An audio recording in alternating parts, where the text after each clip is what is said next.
Dice Hechos capítulo 19, versículo 1.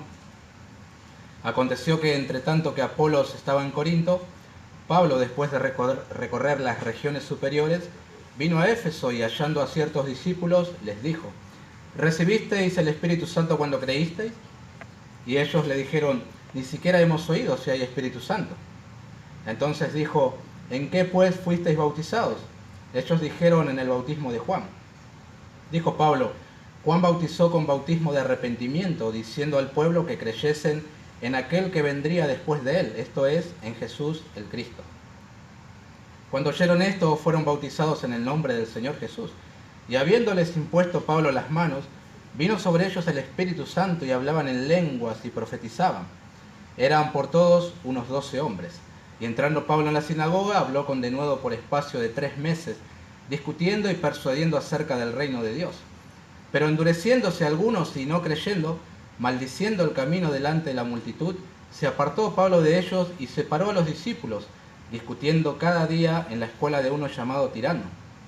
Así continuó por espacio de 2 años, de manera que todos los que habitaban en Asia, judíos y griegos, oyeron la palabra del Señor Jesús.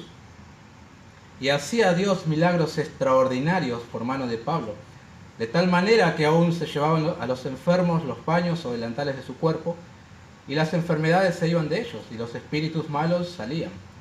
Pero algunos de los judíos, exorcistas ambulantes, intentaron invocar el nombre del Señor Jesús sobre los que tenían espíritus malos, diciendo: os conjuro por Jesús, el que predica Pablo. Había 7 hijos de un tal Esceva, judío, jefe de los sacerdotes, que hacían esto. Pero respondiendo al espíritu malo, dijo: a Jesús conozco y sé quién es Pablo, pero vosotros, ¿quiénes sois? Y el hombre en quien estaba el espíritu malo, saltando sobre ellos y dominándolos, pudo más que ellos, de tal manera que huyeron de aquella casa desnudos y heridos.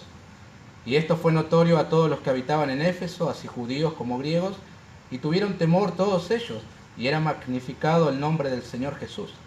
Y muchos de los que habían creído venían, confesando y dando cuenta de sus hechos. Asimismo, muchos de los que habían practicado la magia trajeron los libros y los quemaron delante de todos, y hecha la cuenta de su precio, hallaron que era 50.000 piezas de plata. Así crecía y prevalecía poderosamente la palabra del Señor. Pasadas estas cosas, Pablo se propuso en espíritu ir a Jerusalén, después de recorrer Macedonia y Acaya, diciendo: después que haya estado allí, me será necesario ver también a Roma. Y enviando a Macedonia a 2 de los que le ayudaban, Timoteo y Erasto, él se quedó por algún tiempo en Asia. Muy bien, vamos a orar pidiendo la bendición del Señor. Una vez más te damos gracias, oh Dios, por las cosas preciosas que haces en nuestra vida. Gracias por tu presencia especial cuando la iglesia se reúne a invocar tu nombre, a adorarte, darte toda la gloria que tú te mereces, porque solo tú eres digno, oh Dios. Estamos aquí contemplando tu hermosura, deleitándonos también en ti, disfrutando de estar juntos, cantando, escuchándonos el uno al otro.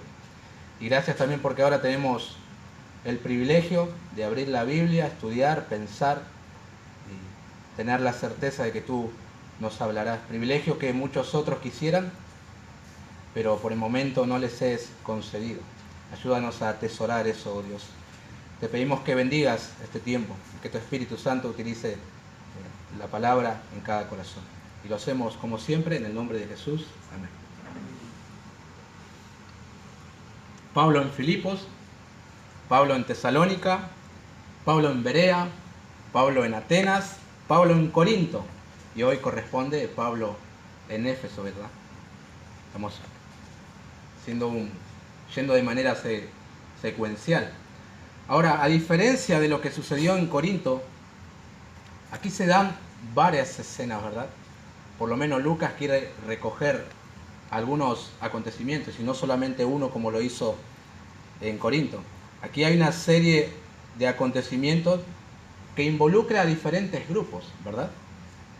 Y por eso es que muchos predicadores tienen varios mensajes de este capítulo 19. Pero ahora, Lucas selecciona diferentes escenas que involucran a Pablo junto a ciertos discípulos, junto a los judíos y también junto a los griegos. Pero en todas estas circunstancias hay un denominador común. Hay algo que está en los tres acontecimientos, ¿verdad? Y es la proclamación de la palabra de Dios. De hecho, un encuentro desemboca en otro justamente porque la palabra de Dios está allí en medio. Nosotros nos encontramos aquí con versículos que nos dicen: cuando oyeron esto, verso 5, habló con denuedo por espacio de 3 meses, verso 8, discutiendo cada día, verso 9. Oyeron la palabra del Señor Jesús, verso 10. Y muchos de los que habían creído, verso 18. Y finalmente concluye así: así crecía y prevalecía poderosamente la palabra del Señor, versículo 20. ¿Notan dónde está el énfasis? Si bien es cierto que aquí suceden cosas extraordinarias, milagros asombrosos, cosas sobrenaturales que nosotros tal vez nunca veamos, pasan esas cosas aquí, del cual muchos se aferran a eso como si fuera lo más destacable del pasaje, ignorando la verdad teológica, ¿verdad? Ignoran el énfasis que Lucas quiere dar aquí. Por ejemplo, el verso 20, así crecía y prevalecía poderosamente la palabra del Señor. Como diciendo, a esto tienen que prestarle atención, señores. Esto es lo que verdaderamente importa de lo que voy a decir. Que la palabra del Señor crecía, prevalecía poderosamente, ¿verdad? Ahora, no debemos olvidar nosotros también el contexto más amplio. ¿Cuál era la tarea principal de los siervos del Señor? ¿Hablar en lenguas? ¿Imponer las manos? No. Según Hechos capítulo 6, ellos mismos dijeron, nosotros persistiremos en la oración y en el ministerio de la palabra. Eso era lo más importante y lo principal en ellos. Proclamar la palabra del Señor. Ese era su llamamiento. Por lo menos 3 cosas veremos en esta tarde. 3 momentos en torno a la palabra de Dios. Primero, la palabra de Dios conduce a la salvación. Segundo, Dios respalda su palabra predicada. Y tercero, la palabra de Dios produce cambios profundos. Veamos entonces lo primero. La palabra de Dios conduce a la salvación. Versículo 1 al 3 dice, aconteció que entre tanto que Apolos estaba en Corinto, Pablo, después de recorrer las regiones superiores, vino a Éfeso y hallando a ciertos discípulos les dijo, ¿recibisteis el Espíritu Santo cuando creísteis? Y ellos les dijeron, ni siquiera hemos oído si hay Espíritu Santo. Entonces dijo, ¿en qué pues fuisteis bautizados? Ellos dijeron, en el bautismo de Juan. El trayecto fue de la siguiente manera. Pablo dejó la ciudad de Corinto, habiéndose despedido de los hermanos, y navegó a Siria junto a este matrimonio colaborador, Aquila y Priscila. Luego llegan a Éfeso. Sinceramente le va bien a Pablo. Los judíos, cosa rara, le piden que se quede por más tiempo. Él no accedió a eso, pero sí dejó al matrimonio colaborador allí para que sigan desarrollando el ministerio. En ese tiempo que Pablo se va de Éfeso, llega a la ciudad un hombre llamado Apolos, muy conocedor de las Escrituras, poderoso, dice unos versículos atrás, elocuente en su manera de hablar también, y este estuvo desarrollando el ministerio allí. Pero le faltaba algo, de ser instruido un poquito más en el camino de Dios, y de eso se encargaron Priscila y Aquila. Le instruyeron en el camino del Señor, entonces él resultó ser más útil y provechoso. Deja esa ciudad y se va a otro lugar y verdaderamente es muy útil. Parece un ida y vuelta. Y cuando él se va de Éfeso y está en Corinto, Pablo retoma nuevamente a hacer ministerio aquí en Éfeso. Y así comienza este capítulo, ¿verdad? Podemos decir que es un terreno ya trabajado y abonado. Pablo sembró la palabra, Aquila, Priscila, junto al predicador elocuente, se encargaron de regar, ¿verdad? Ahora resta que Dios dé el crecimiento, ¿verdad? Eso estará sucediendo en esta ciudad. Ahora, esta vez, en la ciudad, Pablo se encuentra a ciertos discípulos. Hubiese sido bueno para nosotros que Lucas nos diera ese pedacito de detalle que falta aquí, ¿no? ¿Discípulos de quién se encontró? Bueno, algunos entienden que eran discípulos de Jesús. Pueden ser discípulos de los fariseos, discípulos de Juan el Bautista. Por la respuesta que ellos mismos dan en el versículo 3, de que solo conocían el bautismo de Juan, parecen ser que eran discípulos del Bautista, que aún quedaban todavía. Algunos comentaristas, historiadores, dicen que han permanecido hasta el siglo II, dispersos por diferentes lugares, ¿verdad? Desde la muerte de Juan el Bautista hasta este momento han pasado cerca de 30 años, y Juan todavía tenía discípulos. Miren la influencia que tenía este hombre, ¿verdad? Eso lo hemos estudiado cuando los jueves en nuestras reuniones de oración en el Evangelio de Juan. Ahora, estos discípulos fueron hallados por Pablo y se da una conversación corta, o mejor dicho, sintetizada por el mismo Lucas, pero muy interesante lo que hablaron. ¿Por qué? De esta conversación, lamentablemente un sector del evangelicalismo moderno ha hecho todo un dogma con estos cortos versículos, lamentablemente, ignorando la verdad teológica y centrándose en los acontecimientos. E hicieron una norma, o hacen una norma, de algo que fue transicional. Y la imponen a las personas.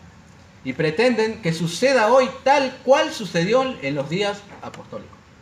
Un grave error de interpretación, ¿verdad? Después vamos a analizar un poquito mejor esto. Ahora bien, ¿qué es lo que sucede y cómo se aplica el punto? Bueno, todo comienza con una pregunta.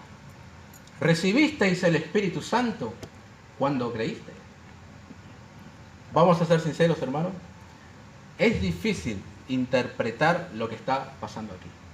Y no hay un consenso entre los comentaristas. Hay varias opiniones con respecto a lo que está pasando aquí, la pregunta, la respuesta, los discípulos, etcétera, etcétera. No todos se entienden de la misma manera, pero hay algunas cosas que sí son verdades para todos, ¿verdad? Por ejemplo, si estos discípulos no recibieron el Espíritu Santo al momento de creer, entonces no eran cristianos, ¿no? Pablo dijo a los Romanos capítulo 8, verso 9, «Mas vosotros no vivís según la carne, sino según el Espíritu, si es que el Espíritu de Dios mora en vosotros. Y si alguno no tiene el Espíritu de Cristo, no es de Él».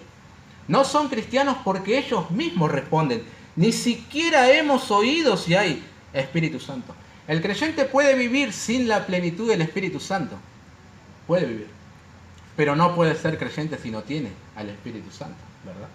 Y estos ni siquiera habían oído acerca de si hay Espíritu. Entonces, ¿podríamos considerarlos como santos del Antiguo Testamento? Puede ser una buena etiqueta para ellos. Ahora, la pregunta crucial aquí en la que los comentaristas no se ponen de acuerdo es, ¿eran salvos? Estos discípulos que halló Pablo, ¿eran salvos? ¿Por qué? Bueno, la simple definición de discípulos no significa nada, ¿verdad? En Juan capítulo 6 dice que muchos discípulos de Jesús se volvieron atrás después de que Él le dijo una palabra. Así que llamar a alguien discípulo no es sinónimo de que sea cristiano y que posea el Espíritu Santo, ¿verdad? Así que nosotros vamos a dar por sentado de que estos hombres no son salvos, ¿verdad? Es más apegado a las Escrituras afirmar que no lo eran. ¿Por qué? Porque el Espíritu Santo viene a morar en ti inmediatamente en el momento que crees al mensaje del Evangelio. No hay una segunda experiencia como muchos evangélicos afirman. Eso es mentira. No hay una segunda experiencia. Efesios capítulo 1, versículo 13. En Él también vosotros, habiendo oído la palabra de verdad, el Evangelio de vuestra salvación, y habiendo creído en Él, fuisteis sellados con el Espíritu Santo de la promesa. Noten la secuencia. Oyes el Evangelio, crees, eres sellado con el Espíritu Santo. Y se acabó. No hay más. No, pero después del sello viene el bautismo del Espíritu. Y es ahí cuando experimentas las lenguas y el poder de Dios. ¿De dónde sacaron esto? ¿De dónde? ¿Saben qué? Muchas veces me he levantado a las 3 de la mañana a pedir por la segunda experiencia. Y nunca pasó nada. ¿Por qué? Porque sencillamente no había nada. Ya tenía el Espíritu Santo en mi vida, pero quería experimentar algo, porque lo entendía de esa manera. Lamentablemente. Ahora bien, hay algo raro aquí. Y es que ni siquiera oyeran que hay un Espíritu Santo. ¿Cómo de que no? Sí. La doctrina del Espíritu Santo comienza en el Antiguo Testamento. Y en el Antiguo Testamento se menciona al Espíritu de Dios así, Espíritu Santo. Y también llama mucho la atención que no sepan quién es o que no conozcan nada del Espíritu Santo si Juan mismo dijo, después de mí vendrá uno más poderoso que yo y Él los bautizará en Espíritu Santo y fuego. Y ellos dicen, ni siquiera hemos oído. Es un poco desconcertante la situación de estos discípulos, pero esa era su condición. Entonces cuando Pablo pregunta, ¿cuál bautismo recibieron? Y ellos responden que el de Juan, versículo 4, Dijo Pablo, Juan bautizó con bautismo de arrepentimiento, diciendo al pueblo que creyesen en aquel que vendría después de él, esto es, en Jesús el Cristo. Muy corto, ¿verdad?, la respuesta de Juan, pero yo creo que se entiende que fue más extenso lo que Pablo le dijo a estos discípulos. Seguramente él habrá ido al Antiguo Testamento, como solía hacerlo, y mostrar por las Escrituras que Jesús era el Mesías que había de venir. Él les habrá hablado del perdón de los pecados, de lo que implica el bautismo cristiano ahora, o sea, desarrolló un mensaje más extenso. Lucas solamente hace un resumen y nos dice que les dijo esto, e inmediatamente estas personas dicen, bueno, necesitamos bautizarnos de nuevo. Pero es obvio que Pablo predicó más. Además, piensen en esto, el rebautismo no es sencillo. Estos discípulos ya habían pasado por el bautismo de Juan, y ahora volver a bautizarse otra vez, tiene que haber un mensaje muy bien desarrollado para que eso suceda, ¿verdad? Además, ellos tenían que conocer qué implica el bautismo cristiano en el nombre de Jesús para que aceptaran, ¿verdad? Entonces Pablo da el mensaje del Evangelio, lo desarrolla bien y estos lo reciben, creen y según el versículo 5 piden ser bautizados en el nombre de Jesús, ¿verdad? ¿Hay algo más aquí?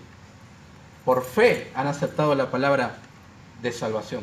Luego Pablo, como en otras ocasiones, pero no en todas las ocasiones, impone las manos sobre ellos, que es algo que los apóstoles podían hacer, y el Espíritu Santo desciende, como en otro momento impartiendo lenguas y profecías. Ha ocurrido algo semejante en el día del Pentecostés, en Hechos capítulo 2. Ocurrió algo semejante cuando los apóstoles estaban en Samaria. Ocurrió algo semejante en la casa de Cornelio también. La casa de un gentil, ¿verdad? Y aquí con los discípulos de Juan está ocurriendo muy similar. Desciende el Espíritu y estos hablan en lengua y algunos profetizan. Hay algo que está en todos estos acontecimientos. ¿Saben qué es? La presencia de un apóstol. Siempre. Eso ya nos dice algo a nosotros, ¿verdad? Algo en común en todos los eventos. Un apóstol siempre estuvo presente. Ahora, pregunto, ¿esto es una norma para el día de hoy? Me refiero al hecho de imponer las manos, que el Espíritu venga y hables en lengua o profetices. Claro que no. Primero, porque ya no tenemos apóstoles. Los que hoy tenemos no son apóstoles. Son, como los que dijo Jesús en el Evangelio de Juan, salteadores. Pero no son apóstoles. Y segundo, porque en la Biblia hay otras ocasiones en las que creyentes son bautizados, pero no hablan en lenguas. Y no sucede nada de lo que sucede aquí. Los 3.000 creyentes en Jerusalén en el día del Pentecostés, capítulo 2. El oficial etíope, capítulo 8. Pablo en Damasco, capítulo 9. Lidia y su familia en el capítulo 16. Y el carcelero de Filipos y su familia también en el capítulo 16. Todos estos oyeron, creyeron, fueron bautizados y no profetizaron, ni siquiera hablaron en lengua. No es una norma para el día de hoy. Así que no tenemos que ir en pos de una segunda experiencia porque no la hay. En el momento que oyes el Evangelio y lo crees por la fe, el Espíritu Santo viene a morar en tu vida y nunca más se va de ti, porque es un sello hasta el día de la redención. Así sucede. Ahora bien, ¿notaron cómo la palabra de Dios expuesta por Pablo condujo a la salvación a estos hombres que en cierta manera profesaban una religión? Eran discípulos, de alguien tiene que ser discípulo. Hace 6 años, en un video para una conferencia, el pastor MacArthur, quien no iba a asistir, dijo que los hispanos saben algunas cosas de Cristo y de la Biblia por tradición católica. Pero no conocen a Cristo, no conocen el Evangelio de la Gracia y tampoco conocen la completa revelación de las Escrituras. Muchos salieron a matarlo a MacArthur por lo que dijo de los hispanos. ¿Saben por qué? Porque nada más y nada menos que la pura realidad. Muchos que dicen ser evangélicos no conocen el Evangelio. No conocen la obra del Espíritu. Necesitan entenderlo, arrepentirse y bautizarse otra vez, como los discípulos de Juan. Pero esta porción nos da esperanza, queridos hermanos.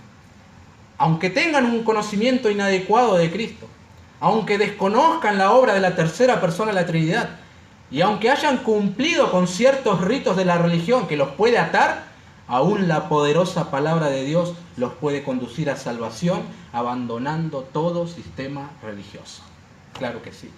Por eso, proclama el Evangelio, aún entre aquellos que dicen ser evangélicos. La palabra de Dios es como un martillo que quebrantará la piedra de la religión y los conducirá a la salvación. Antes decía tal persona, soy evangélico, y sabías lo que era. Hoy decís, soy evangélico, no se sabe qué es, no se sabe qué cree, por cómo se ha desvirtuado el evangelicalismo. En segundo lugar, veamos cómo Dios respalda su palabra predicada. Aquí Pablo está predicando, grandes cosas han sucedido con estos hombres. ¿Cómo Dios respalda su palabra predicada? Bueno, versículo 8, y entrando Pablo en la sinagoga, habló con denuedo por espacio de 3 meses, discutiendo y persuadiendo acerca del reino de Dios. Pero endureciéndose algunos y no creyendo, maldiciendo el camino delante de la multitud, se apartó Pablo de ellos y separó a los discípulos, discutiendo cada día en la casa de uno llamado Tirano. Así continuó por espacio de 2 años, de manera que todos los que habitaban en Asia, judíos y griegos, oyeron la palabra del Señor Jesús. Bien, en su primer viaje misionero, en su primera estadía en Éfeso, a Pablo le fue muy bien, dijimos, discutió con los judíos, y el versículo 20 del capítulo 18 dice que le rogaban que se quedase con ellos por más tiempo. Él prometió que iba a regresar y ahora está cumpliendo esta promesa. Y está enseñando ya por un espacio de 3 meses. Sin embargo, algunos se endurecieron y maldecían el camino. Interesante que los traductores hayan puesto camino con mayúscula, ¿verdad? Así aparece también en Hechos capítulo 9. ¿Recuerdan cuando Pablo pidió cartas para apresar a hombres y mujeres? ¿De qué? De este camino. Ahora él mismo tiene que soportar aquello que hizo soportar a otros. Bueno, la resolución que toma ahora ante tal maledicencia de los judíos es separar a los creyentes de los incrédulos. ¿Por qué hace eso Pablo? Hace poco cité las palabras del Señor Jesús en el Evangelio que dijo: no deis lo santo a los perros, ni echéis vuestras perlas delante de los cerdos. Pero eso tiene una segunda parte que no había mencionado, la cual voy a mencionar hoy. No sea que las pisoteen y se vuelvan y os despedacen. Es decir, hay un riesgo en insistir enseñando la palabra de Dios a aquellos que se resisten a obedecerla. Por eso Jesús dijo eso y advirtió de eso. Y Pablo lo entiende y por eso tal resolución. Y por eso años después él advierte a otro pastor, a Tito, diciéndoles: al hombre que cause divisiones después de una y otra amonestación, deséchalo, sabiendo que el tal se ha pervertido y peca y está condenado por su propio juicio. Hay un límite en el trato con aquellos que no quieren ser enseñados y se resisten a la verdad de la palabra de Dios. Y apartarse de ellos es una de las medidas a tomar. Es lo que está haciendo Pablo aquí. Tomó a los creyentes, vamos para otro lado. Los incrédulos, no discutió más con ellos. Profesor Pérez Millos aporta, muy interesante. Hay quienes se sienten confrontados con las verdades bíblicas que derriban el sistema que ellos mantienen en sus tradiciones e incapaces de presentar defensa bíblica de sus conceptos y formas, procuran destrozar el mensaje bíblico que les afecta y, si es posible, al mensajero que lo proclama. La mejor forma de marginar a alguien que se constituye en portavoz de la verdad bíblica frente a la organización humana consiste en la maledicencia, haciendo correr no solo palabras contrarias a la enseñanza, sino difamando al mensajero, porque en cierta medida se supone que le hará perder crédito personal y lo incapacitará para seguir adelante con la enseñanza conforme a la palabra. Fin de la cita. Eso procuraron con Pablo, ¿verdad? Maldiciendo el camino delante de toda la multitud. Pero no lo lograron. El apóstol, en lugar de insistir discutiendo, se aboca a aquellos que sí son receptivos al mensaje. Ahora bien, muy a pesar del endurecimiento y las maldiciones de los judíos, por encima de esto está el Señor respaldando su palabra. Perdón. Pablo toma la iniciativa de separar a creyentes de incrédulos. El Señor le provee un lugar donde seguir enseñando, la escuela de un tal Tirano, y aquí está el respaldo del Señor. Versículo 11. y hacía Dios milagros extraordinarios por mano de Pablo, de tal manera que aún se llevaban a los enfermos los paños o delantales de su cuerpo, y las enfermedades se iban de ellos y los espíritus malos salían. Wow. Donde quiera que haya una predicación bíblica, allí estará la mano del Señor respaldando ese mensaje. Siempre. Por más que algunos se opongan, estará el respaldo del Señor. En aquel tiempo de una forma, hoy de otra, pero nunca su palabra volverá vacía. El versículo 10 dice que todos los que habitaban en Asia oyeron la palabra del Señor Jesús. Algo interesante, en aquel momento el Señor hacía milagros extraordinarios por mano de sus siervos. ¿Con qué fin? Dos propósitos por lo menos tenía. Una, autenticar su palabra. Y dos, confirmar la autoridad apostólica. Hoy el Señor no lo hace así, pero sigue respaldando la predicación a través de la edificación que los santos reciben, a través de la conversión de los pecadores y aún a través de la condenación de los incrédulos. Ahora, piensa un momento en los milagros que sucedían.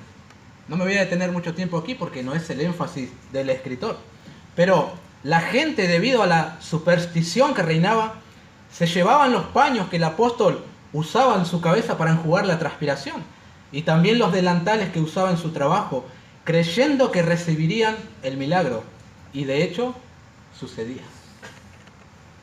No porque la tela tuviera poder o la transpiración de Pablo tuviera poder, ni porque Pablo tuviera poder o porque ellos tuvieran fe, no, sino porque a Dios le plació obrar así. No se olviden del versículo 11, que quien hacía los milagros era Dios y no Pablo, ni sus métodos. En otras oportunidades, ¿recuerdan? La sombra de Pedro caía sobre los enfermos y se sanaban. Ahora lo está haciendo, bueno, un pedazo de tela. No importa el elemento, Dios quiere autenticar el mensaje que sus siervos predicaban y lo hacía de esta manera. Así respaldaba la palabra predicada. Alguien dijo, los milagros que Dios realizó por medio de Pablo fueron fundamentales para convencer a los efesios de que él venía de parte de Dios. Impresionados con el apóstol como mensajero de Dios, sus corazones estaban preparados para oír su mensaje de salvación. Fin de la cita. Ese era el propósito de los milagros, ¿verdad? Ahora bien, ¿esto debe seguir practicándose hoy? Asistí a una congregación en la cual de vez en cuando la gente traía ropa para donar, no, sino para que oraran por la ropa y al volver recibieran un milagro. Las consecuencias de una mala interpretación de la Biblia, ¿verdad? De no entender el libro y entonces uno comienza a practicar estas cosas. Usted podrá venir a mí o a cualquier otro hermano pidiendo imposición de manos para recibir el Espíritu o trayendo ropa de familiares para que haga una oración y los espíritus se vayan y la gente se sane. Lo más probable es que no pase absolutamente nada. Y no es asunto de quién tiene la fe más grande o explosiva, sino que se trata de dispensaciones, hermanos. En aquel tiempo Dios quiso autenticar la palabra predicada por medio de milagros extraordinarios, pero hoy no es así como el Señor opera. ¿Que puede hacer un milagro? Por supuesto que sí. Si Él es soberano y todopoderoso, y por eso oramos, pero debemos entender la economía de Dios, de que en un tiempo quiso trabajar de una manera y en este tiempo lo hace otra vez de otra manera. Así funciona, mis queridos hermanos. Hoy tenemos un canon completo que no necesita ser respaldado por milagros, sino que con una exposición fiel es suficiente. El Espíritu toma la palabra, la aplica en el corazón, cree y es salvo. Y nada más. No tenemos necesidad de poner una carpa de liberación y de sanidades, si no es así como Dios opera hoy. Pero sí tenemos la necesidad de seguir predicando el Evangelio, porque Dios respalda el mensaje. Dios sigue respaldando la predicación de su palabra. Por eso confía, no en el predicador, no en el método, no en si tiene corbata, sino en la sola Escritura, como decían los reformadores, la Escritura que Dios utiliza. Pablo dijo a los corintios, pues ya que en la sabiduría de Dios el mundo no conoció a Dios mediante la sabiduría, agradó a Dios salvar a los creyentes. ¿Por qué medio? Por la locura de la predicación. Y esa predicación Dios la respaldará, tal cual. sucedió en los días de Pablo, ¿verdad? En tercer y último lugar, la palabra de Dios produce cambios profundos. Versículo 18. Y muchos de los que habían creído venían confesando y dando cuenta de sus hechos. Asimismo, muchos de los que habían practicado la magia trajeron los libros y los quemaron delante de todos. Y hecha la cuenta de su precio, hallaron que era 50.000 piezas de plata. Esto es un montón de dinero lo que se juntó. Ahora, antes de estos versículos del 13 al 17, Lucas nos cuenta episodios. Me llamó mucho la atención de que los judíos lo implementaron, pero se ve que lo hacían, que eran tipos exorcistas de ambulantes, ¿verdad? Y parece ser que tenían éxito en lo que ellos practicaban. ¿Echaban fuera espíritus? Bueno, parece que sí. Ahora, en esta oportunidad quisieron hacerlo usando el nombre de Jesús, como si fuese un hechizo mágico. Vieron que Pablo lo hacía en el nombre de Jesús, echaba fuera espíritus, y ellos también lo quisieron implementar. Y decían, os conjuro por Jesús, el que predica Pablo. Pero no sucedía lo mismo, ¿verdad? Claro que no. El espíritu, el demonio se les vuelve en contra, lastimándolos y dejándolos desnudos, y estos terminan huyendo. Por un lado nos muestra la seriedad del asunto, ¿verdad? No es un juego el tema de los espíritus y demonios, como andan algunos batallando en cada reunión.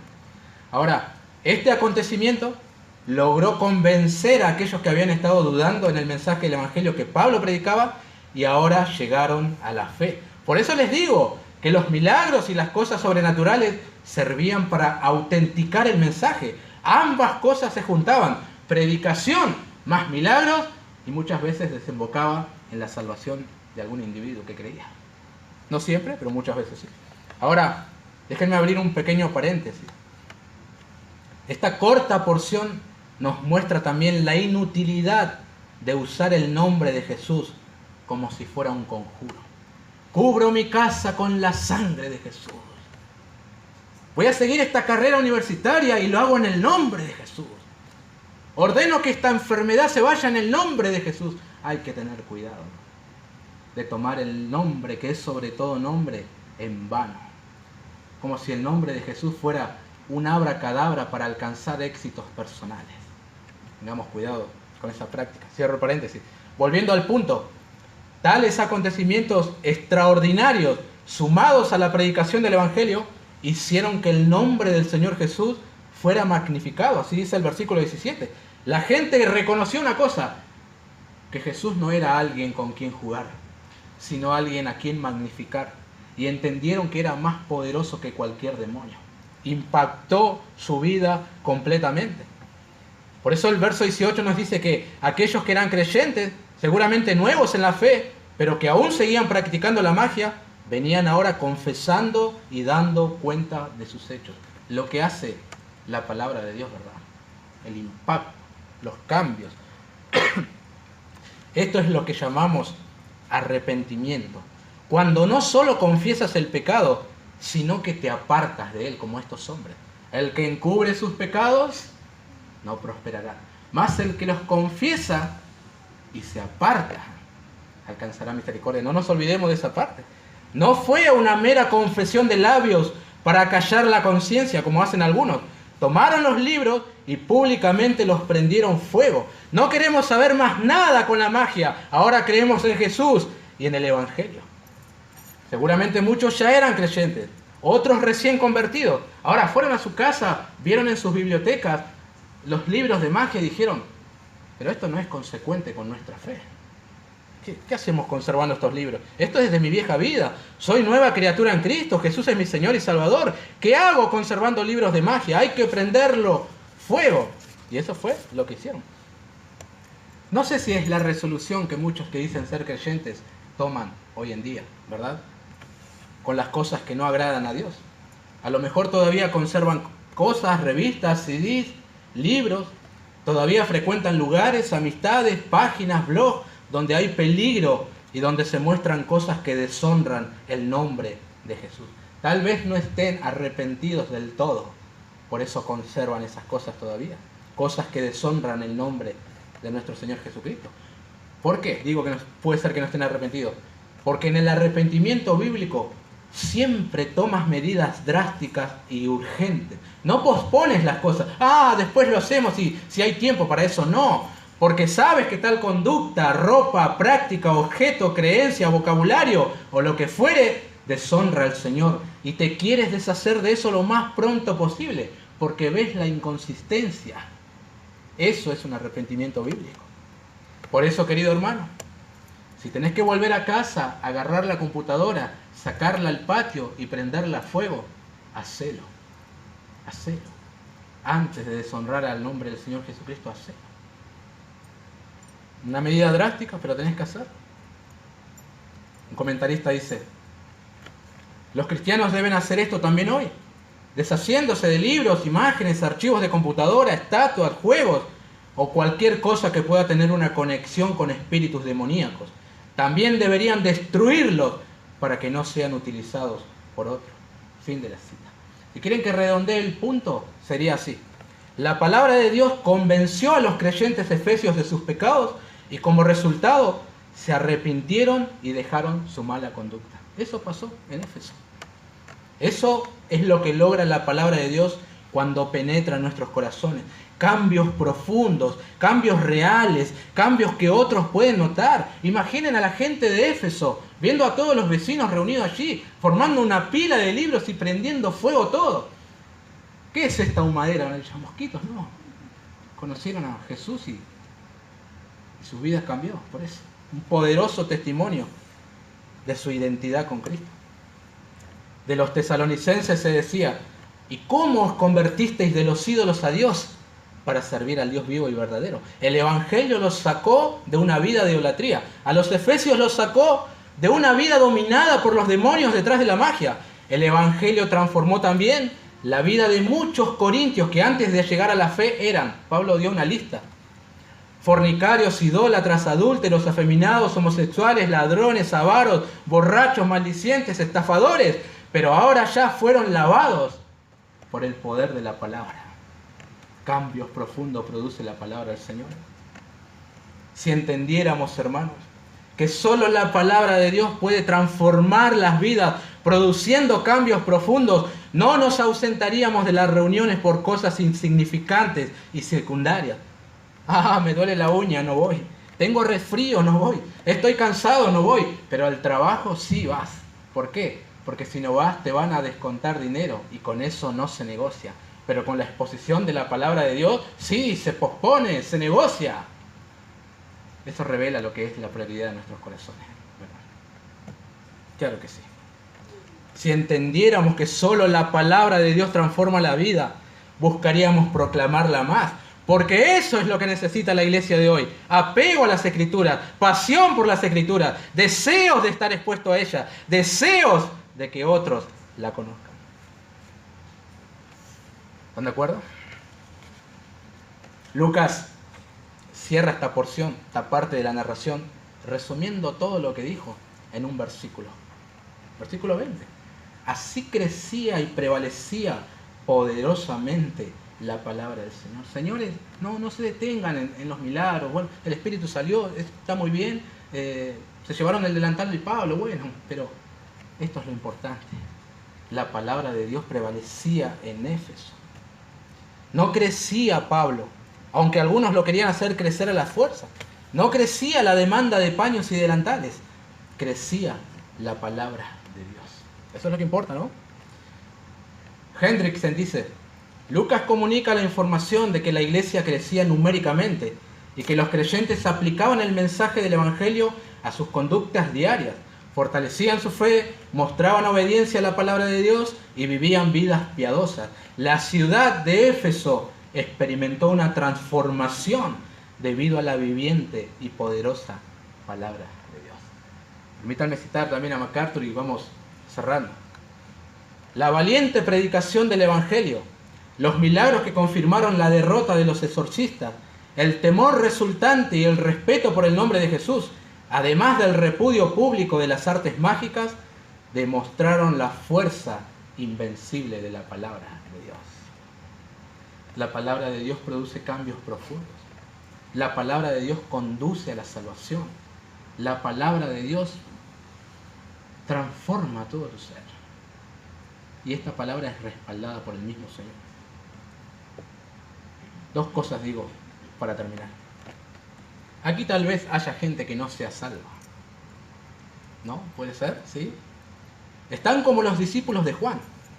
Algún que otro concepto de Jesús tienen. Tal vez algún bautismo. Un poco de vocabulario cristiano. Pero ¿sabes? Si el Espíritu no vino a tu vida, todavía estás muerto en delitos y pecados. Y no eres salvo. Y cuando el Espíritu viene a ti, toda la iglesia lo sabrá. Porque el fruto del Espíritu no se puede esconder. Se exhibirá en cambios profundos como los que experimentaron los efesios. Por eso, examínate a la luz de la palabra de Dios.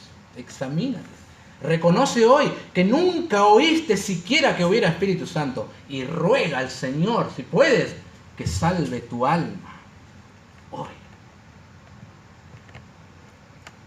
Segundo, si eres creyente, ¿qué lugar ocupa la palabra de Dios en tu vida? ¿Es tu alimento diario? ¿La estudias? ¿Piensas en las cosas que escuchas? ¿Intentas obedecerla? La Biblia no es un adorno que tenemos que colocar en nuestra mesita de luz y tomarla cada vez que vamos a venir a la reunión. No. Es el libro por el cual llegamos a la fe, por el cual crecemos, por el cual conocemos más a nuestro Señor. Según el lugar que ocupe en tu vida la Biblia, será la fortaleza de tu vida espiritual. Si quieres cambios profundos, que profunda sea tu apego a la Biblia. Si no, no lo habrá. Oremos.